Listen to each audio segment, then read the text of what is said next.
Bismillahirrahmanirrahim. Alhamdulillahi rabbil alamin. Wa bihi nasta'in ala umurid dunya waddin. Wassalatu wassalamu ala sayyidil mursalin sayyidina Muhammadin wa ala alihi wa sahbihi ajma'in. Amma ba'du. Mukhlisun niyyah lillahi ta'ala. Qala al-muallif rahimahullahu, al-wilayatu qismani, yang disebut sebagai kewalian ada dua macam, ada dua makna untuk istilah wali. Qala al-Imam al-Harari radhiyallahu anhu, al-wilayatu qismani, wilayatun 'ammatun wa wilayatun khassah. Yang disebut sebagai tingkat kewalian, seseorang disebut wali atau waliyah, maka maknanya ada dua. Yang pertama wilayah ammah, derajat kewalian yang tingkat secara umum, dan yang kedua adalah derajat kewalian yang tingkat khusus. Al-wilayatul ammah, kullu muslim yuqalu waliyullah. Semua orang Islam, semua orang beriman bisa disebut wali Allah. Bimakna anna Allah tabaraka wa ta'ala yudkhiluhu jannatahu fil akhirah.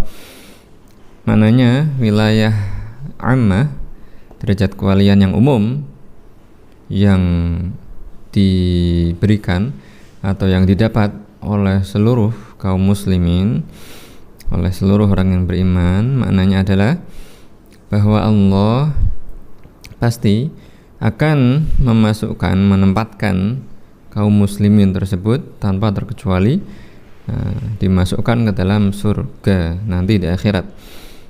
Wallahu waliyul mu'minin ala hadzal ma'na. Nah, maka ini disebut bahwa mereka adalah wali Allah, ya, atau Allah penolong bagi kaum muslimin yang akan memberikan nikmat surga nanti di akhirat kelak. Waliyul mu'minin ma'nahu Allahu ta'ala tawallahum bi in'amin 'alaihim. Allah sebagai wali orang-orang beriman artinya bahwa Allah akan memberikan, bahwa Allah telah memberikan kenikmatan kepada kaum muslimin itu dengan dijadikan mereka, diciptakan mereka menjadi orang yang beriman, menjadi orang yang Islamnya sah. Wa hafizahum minal kufri, dan bahwa Allah telah menjaga mereka dari setiap kekufuran. Bihadal makna kullul muslimin awliya. Nah, maka dengan maksud makna penjelasan demikian, seluruh kaum muslimin tanpa terkecuali adalah para wali, ya. Allah memberikan nikmat kepada mereka, dijadikan menjadi orang beriman, berislam, sehingga nanti balasannya kelak di akhirat adalah kenikmatan surga tanpa batas akhir selama-lamanya.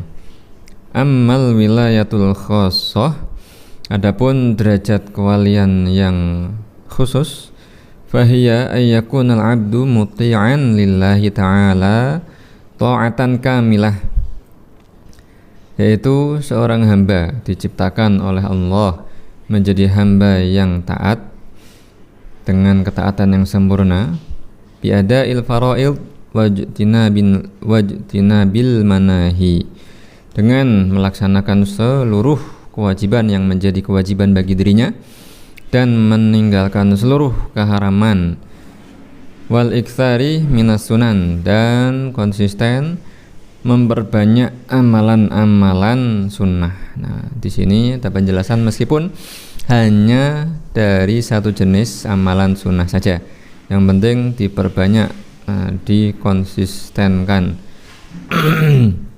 Fabil ma'nal awal Qala Abu Ja'far At-Tahawi fi kitabihil Aqidah Al-Masyhurah.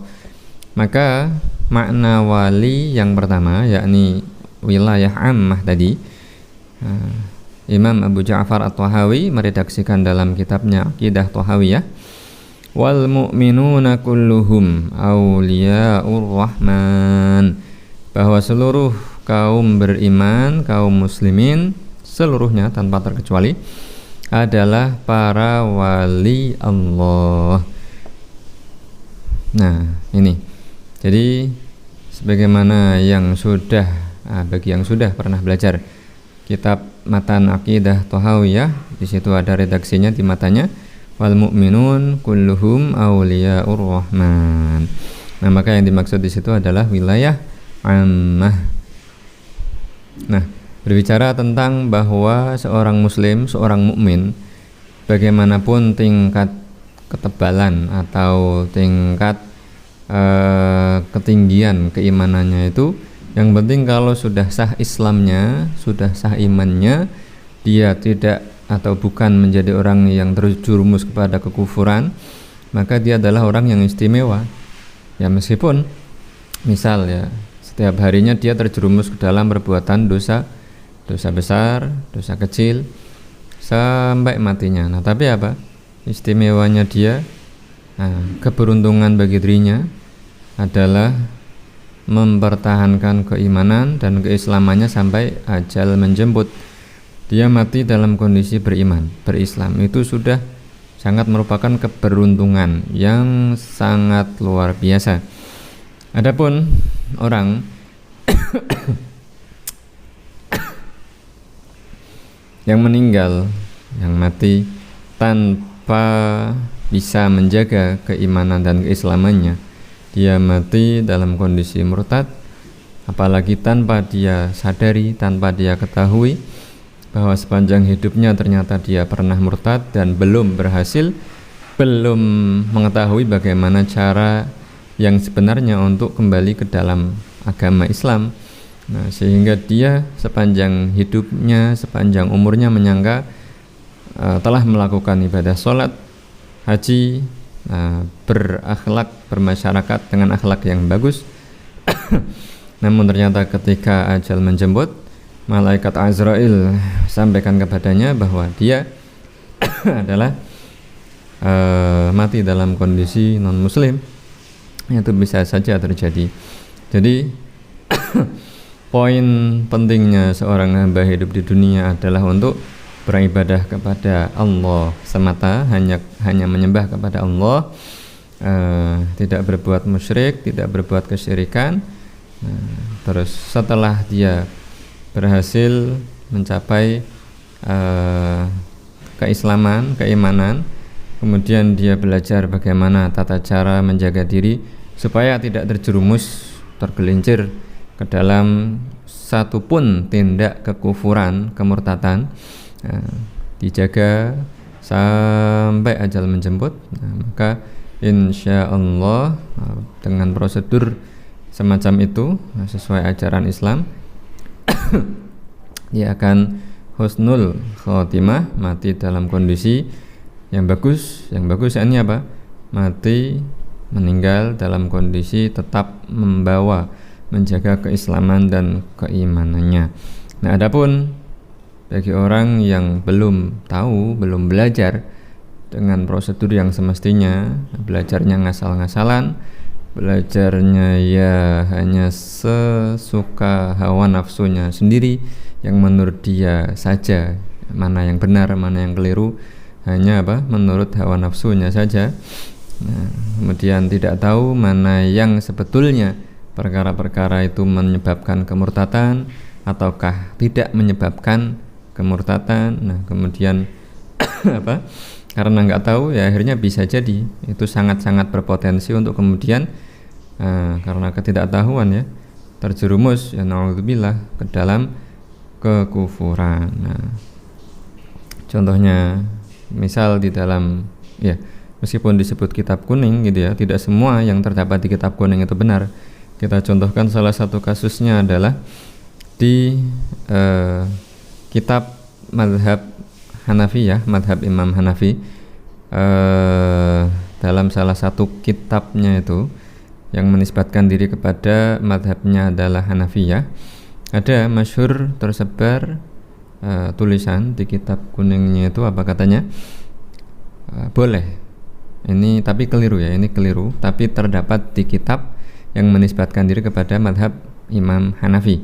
Nah, dituliskannya itu bahwa katanya boleh untuk menuliskan surah Al-Fatihah, menuliskan surat Al-Fatihah dengan air kencing atau menuliskan ayat-ayat Al-Quran dengan darah.